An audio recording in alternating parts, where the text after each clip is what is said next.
Bonjour à tous, nous sommes Alejandro et Tania. Bienvenue à Francis, votre journal télévisé de confiance. Actualité, véracité, bienvenue. Aujourd'hui, nous allons vous présenter les actualités les plus importantes de la journée. Exactement, Alejandro. Le programme de ce soir sera très intéressant. Ensuite, Carlos nous parlera d'une nouvelle révolution du logement qui s'adaptera aux besoins de votre maison. Allons, avec vous, Carlos.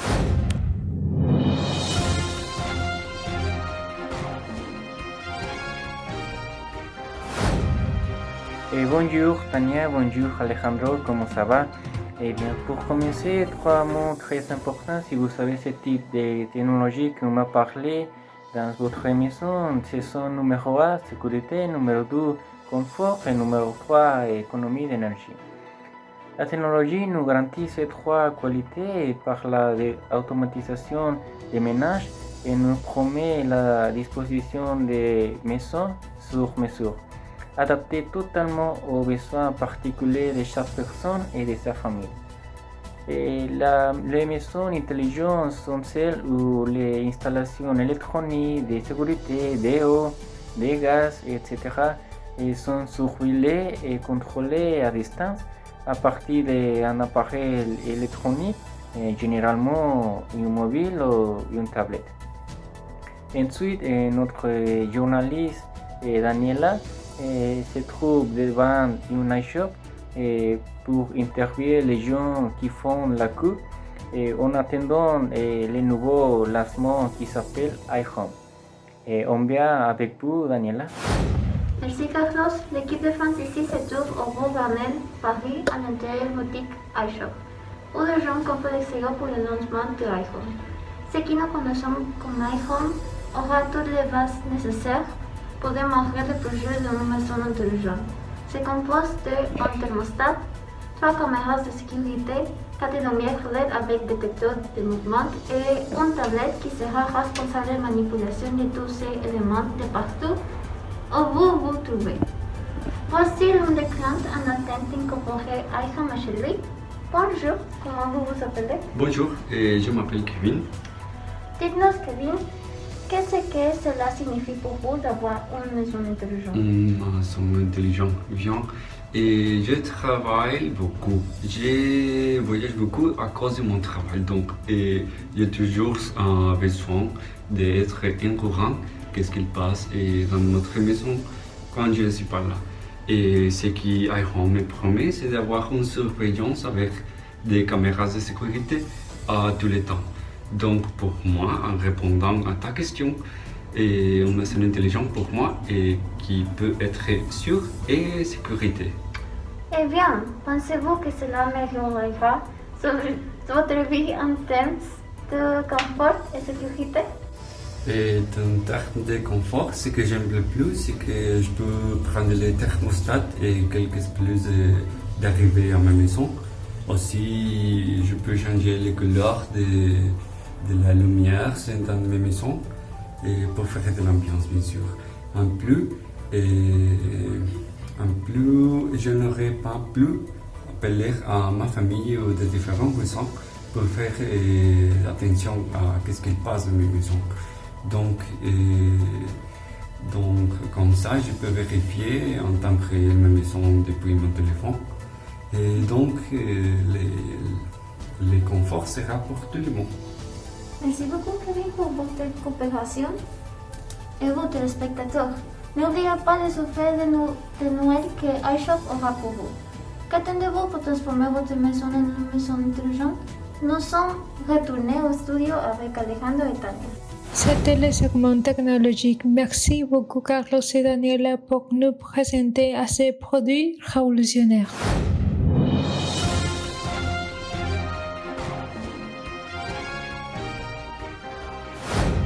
Alors, la section est sportive avec Judith et Sergio.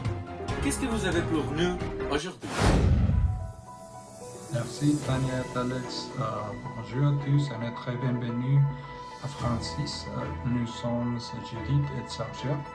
Aujourd'hui, nous avons un thème très intéressant, les sports extrêmes. Mais que sont-ils? Les sports extrêmes sont tous ces activités qui comprennent un risque élevé et un danger pour les personnes qui les pratiquent. Ce type de sport atterrit de plus en plus adaptés chaque année. Je dis les sports extrêmes sont plus intéressants. Bonjour à tous. Effectivement, Sergio, malgré le fait d'être dangereux. Oui, il motive. Je pense que c'est une dépendance d'avoir de l'adrénaline. Les pratiquants de ces sports mettent leur corps et leur esprit à la limite, profitant de chaque instant comme si c'était le dernier. Ces sports sont à l'origine des millions de morts et d'accidents dans le monde. Mais malgré cela, de plus en plus de personnes décident de vivre ce type d'expérience. C'est pourquoi nous vous présentons le top 10 des sports les plus dangereux au monde. Numéro 10. Le street luge. C'est une forme de descente sur l'asphalte réalisée sur une sorte de skateboard en aluminium dans lequel l'athlète monte et roule à quelques centimètres du sol équipé d'un casque et d'une combinaison spéciale. L'athlète atteint des vitesses allant jusqu'à 160 km/h, un boss sur la route. Un mauvais mouvement ou toute défaillance mineure peut déclencher un accident tragique. 9. Motocross freestyle. La variante la plus dangereuse du motocross est le freestyle, une technique qui a hérité de nombreux trucs qui peuvent être réalisés sur un vélo BMX. Dans ce sport spectaculaire, d'incroyables sauts acrobatiques sont réalisés à partir de rampes avec des manœuvres plus que spectaculaires qui doivent être très précises car une erreur minimale peut se traduire par une blessure extrêmement grave ou dans le pire des cas la mort. Numéro 8. Course avec des tarots. La course de tarot est un sport qui consiste à courir devant les tarots qui sont lâchés dans les rues d'une ville. Il existe plusieurs confinements dans différentes parties du monde, mais le plus connu est celui de Pamplona en Espagne. Le but est d'attirer les taureaux hors ce corral de les arénées. Chaque année, entre 200 et 300 personnes sont blessées principalement par des commotions cérébrales générées par les chutes. La seule exigence est d'avoir plus de 18 ans. 7. Rafting extrême.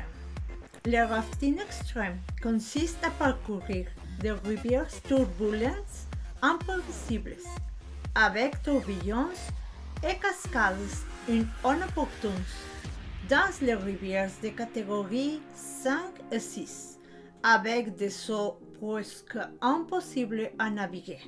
Mais un petit échec peut être catastrophique, car une évacuation de ce course dans une rivière est pratiquement impossible. Numéro 6. Ce sport spectaculaire consiste à décoller dans un hélicoptère vers une montagne de neige vierge, à dévaler à ski ou avec un snowboard. Le fait de marcher sur un terrain vierge sans panneau et de ne pas avoir connaissance du terrain rend ce sport extrêmement dangereux, en plus de la forte probabilité de provoquer des avalanches inattendues. Numéro 5. Surf des grandes vagues. Le surfeur doit affronter des vagues de plus de 8 mètres de haut dans des conditions météorologiques extrêmes telles que les blizzards, tempêtes et récifs. Le danger de la pratique de ce sport est que si nous tombons de la planche, la vague peut nous submerger à plus de 10 mètres de profondeur, ce qui, combiné au courant sous-marine rend la remontée à la surface extrêmement difficile. Le numéro 4 est l'alpinisme. Il consiste à gravir les plus hautes montagnes. C'est un sport difficile d'endurance, d'orientation, de force et d'une survie extrême. Sur 6 ascensions pour monter l'Everest, une personne morte. Les causes les plus courantes sont l'hypothermie, les brûlures de la cornée, la pneumonie, le manque d'oxygène et les injures. Plonger en caverne. Il prend tous les risques ordinaires de la plongée et ajoute un territoire inexploré. Des températures glaciales, une fiable visibilité et des cavités fortement réduites. Et nous ne pouvons pas oublier l'horloge d'approvisionnement en air impitoyable. Dans cet environnement, il n'est pas facile de prendre l'air. Plus de 500 décès ont été signalés dans les pratiques de ce sport. Numéro 2, escalade en solo. Il consiste à grimper une hauteur sans aucune corde ni aucun autre type de sécurité supplémentaire. Cela signifie que le grimpeur doit avoir une excellente condition physique et maîtriser une excellente technique.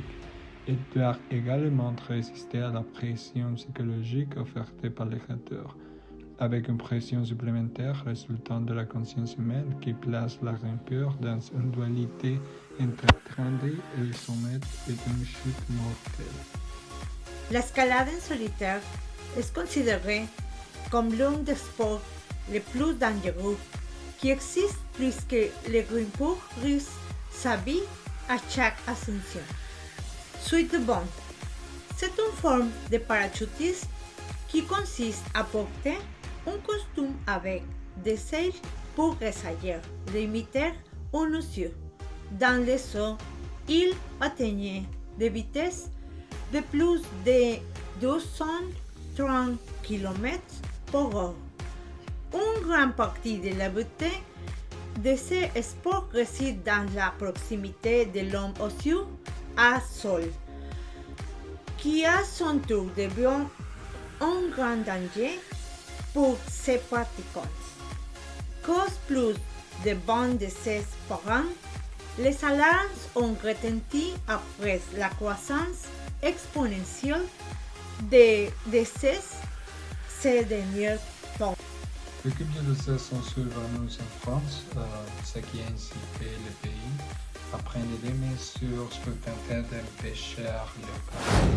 C'est incroyable la capacité des gens qui font des sports extrêmes. Merci beaucoup, Judith Sergio. À bientôt.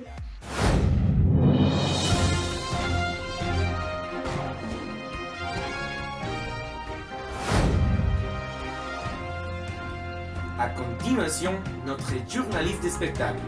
Nous allons voir quelle surprise ils ont. Bonjour Alejandro et Tania. Je suis ici très bien accompagné avec Ernestina et Carla. Vous avez déjà pensé où irez-vous en vacances quand la pandémie sera finie? Aujourd'hui, on a une excellente recommandation que vous pouvez profiter avec la famille ou entre vos amis. On va présenter un reportage sur les Puy du Fou, les parcs thématiques où on peut s'amuser et en même temps, on peut apprendre des thèmes historiques. Pour un confort de visite optimal, il est recommandé de vivre l'expérience sur 2 ou 3 jours. Les Puy du Fou se trouvent dans le département de la Vendée sur la commune d'Épès. On peut y aller en voiture ou en train à la gare d'Angers ou en avion à l'aéroport Nantes. On assure le transfert depuis l'aéroport de la gare jusqu'au Puy du Fou, uniquement sur réservation. Après plus de 40 ans d'existence, le Puy du Fou est aujourd'hui le spectacle préféré des Français. L'an dernier, presque 2 millions de visiteurs sont allés admirer des choses incroyables, réunissant plus de 1400 figurants chaque week-end. Il propose 8 spectacles de jour, 2 spectacles nocturnes et une vingtaine d'animations ou d'expériences originales. Vous serez immergé dans les 4 villages d'époque, les forts de l'an 1000, la cité médiévale, les villages du XVIIIe siècle et les bourgs 1900. Vous serez également transporté dans 6 époques différentes: l'Antiquité, le Moyen-Âge, la Renaissance, le Grand Siècle, la Belle Époque et le XXe siècle. Vraiment magnifique! On va voir un peu de tout ce que les grands parcs de Puy du Fou nous offrent dans les vidéos suivantes.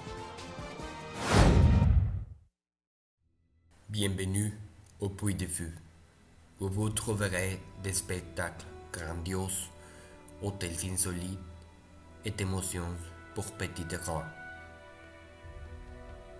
Voici un échantillon des paysages et des scènes et spectacles que nous vous allez adorer.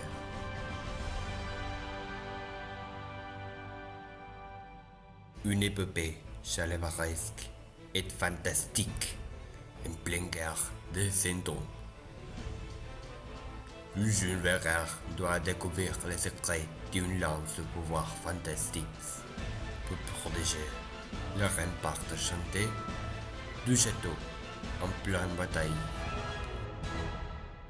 Au pied des remparts de la cité médiévale, Merlin met le courage de jeune Arthur à l'épreuve. Redécouvrez la célèbre légende et laissez-vous emporter par les aventures de ces vallées chalevaresques. Au 8e siècle après Christ, le peuple gaulois se rebelle contre l'occupant romain. Dans ces spectacles, les prisonniers participeront à plusieurs épreuves. Devront affronter le terrible gladiateur et remporter la mystique course de chars.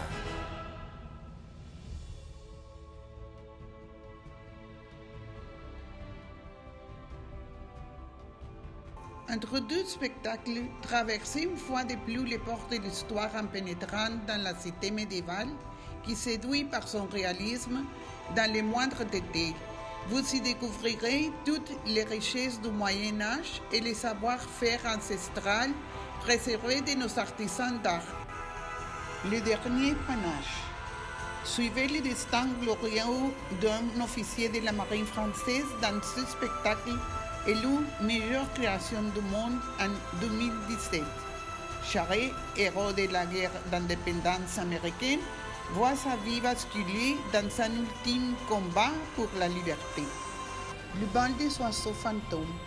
Les aigles, les faucons, les milans, les chouettes et des dizaines d'autres rapaces dansent dans le ciel et plongent sur les bras des maîtres fauconniers qui orchestrent un ballet envoûtant. Laissez-vous surprendre par l'authenticité de la place du bourg 1900, où il y a des boutiques inspirées de la Belle Époque.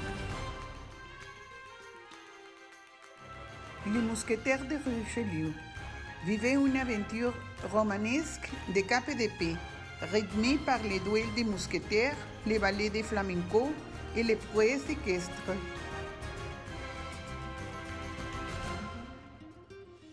En pénétrant dans les décors riches et flamboyants de l'authentique château de Puy du Fou, plongez dans l'atmosphère du XVIe siècle. Devenez des explorateurs d'un jour et prenez l'haute mer pour vivre une expédition scientifique légendaire. Les amoureux de Verdun. Une histoire d'amour pendant la Première Guerre mondiale. La villa gallo-romaine, au cœur d'un jardin méditerranéen, la romantique, la citadelle style Moyen-Âge, les grands siècles inspirés du château les plus intimes de Louis XIV. Les orgues du fou. À la nuit tombée, les musiciens romantiques apparaissent dans leurs costumes de lumière et font danser la muse et farfader dans une symphonie fantastique d'eau et de poux. Du Moyen-Âge à la Seconde Guerre mondiale, la cinécénie retrace l'histoire dans une romance mêlant faits réels, légende française.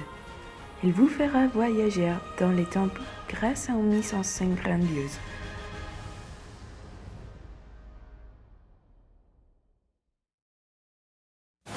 C'est vraiment magnifique. Les tarifs, notre public pour savoir combien ça coûte. le préparons sur le nombre jour et si vous allez visiter seulement le parc ou le parc plus la cinécénie. Le budget pour le grand parc par jour coûte 36 € et pour le grand parc et la cinécénie par 3 jours 87 €. Ils sont plus bon marché si vous faites des réservations. Merci, Pedro, Ernestina et Carla. C'est une très bonne idée pour mes prochaines vacances avec mes enfants.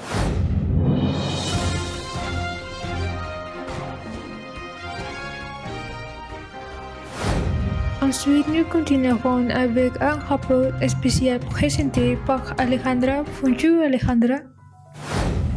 Bonjour Tania, bonjour Alejandro. Je suis très heureuse parce qu'aujourd'hui, je vais vous présenter un rapport sur les bienfaits et bénéfices de la lecture.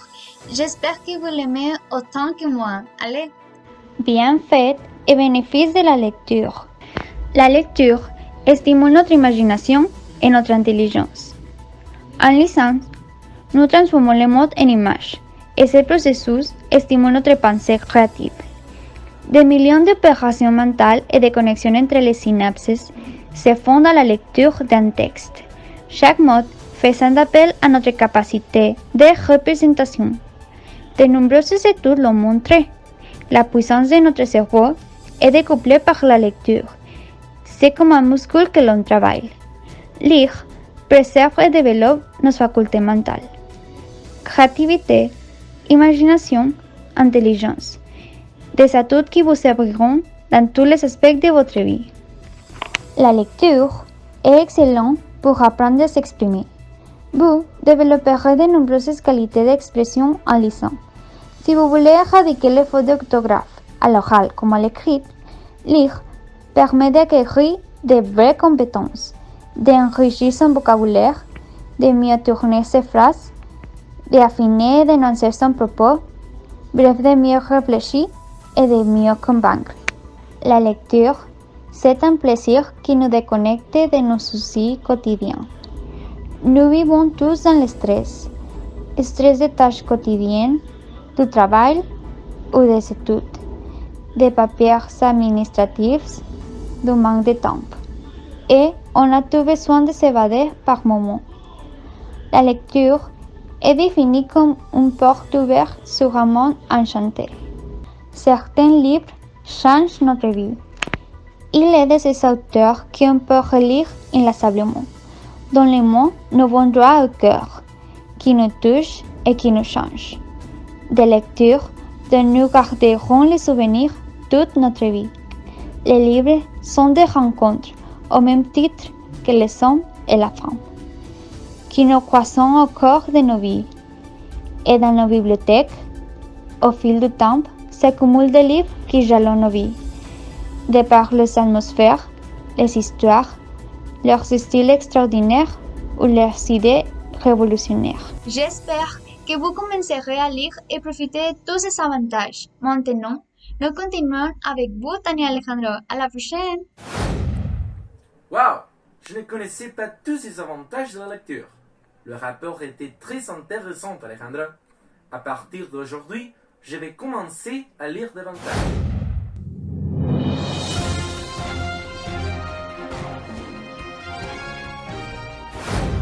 Si vous ne savez pas qui est le patrimoine culturel de la humanité par la UNESCO, Ernesto et Karine nous vont présenter les suivants reportages. Merci beaucoup, Alex et Tania. La prochaine question à considérer en français 6 sont les sites du patrimoine mondial de l'UNESCO. Depuis quelques mois, et de l'Europe avec le mouvement de soins par l'environnement, parallèlement à confinement par le Covid-19. Nous parlerons du patrimoine culturel de l'humanité, ce qui établit que certains lieux de la Terre ayant une valeur universelle et exceptionnelle appartiennent au patrimoine commun de l'humanité.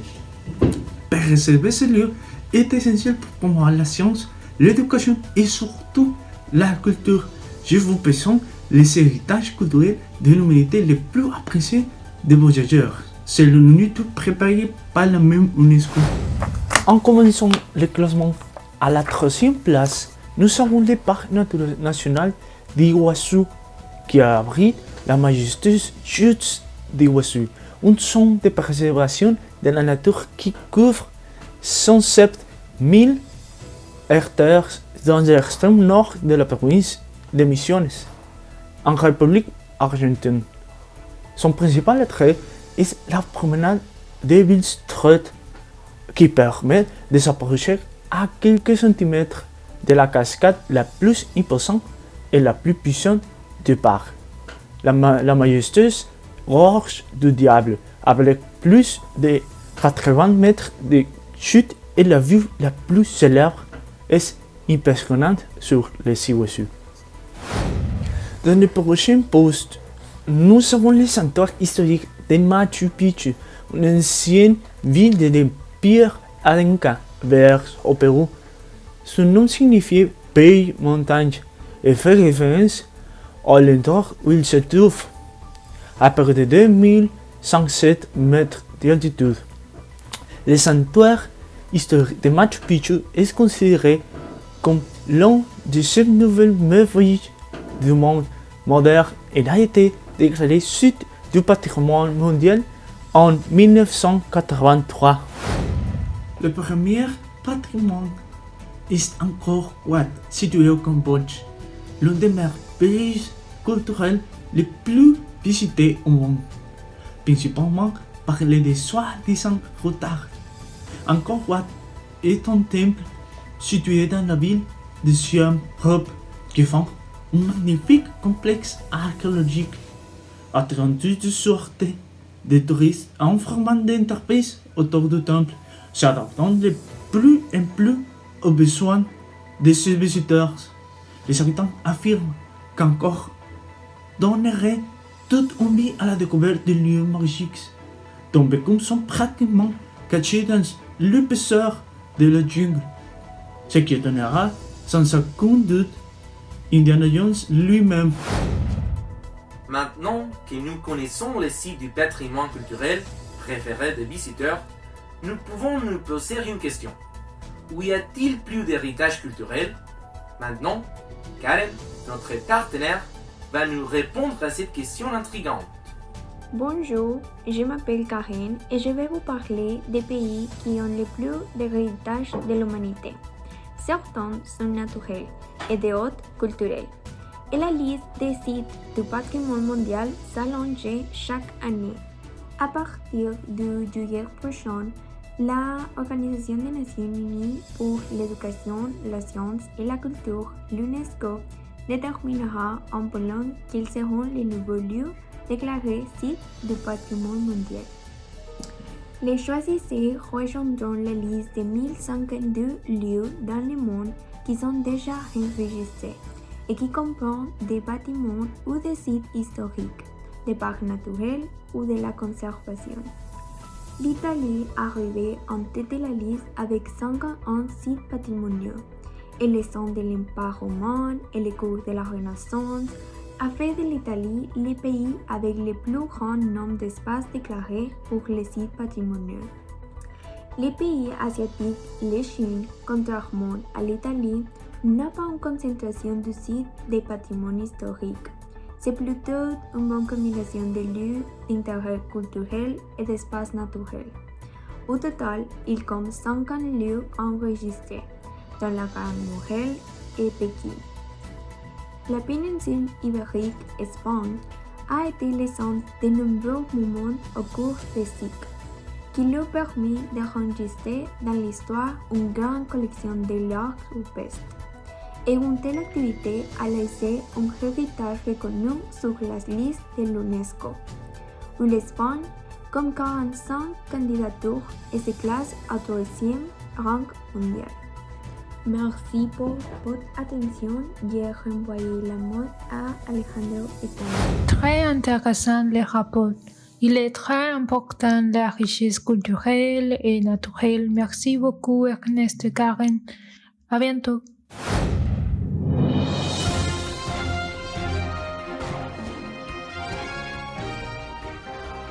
Et voilà, tu réfères ce journal. Très belle soirée à vous. Merci. Cela a été Francis, Actualité Véracité. À demain, merci beaucoup.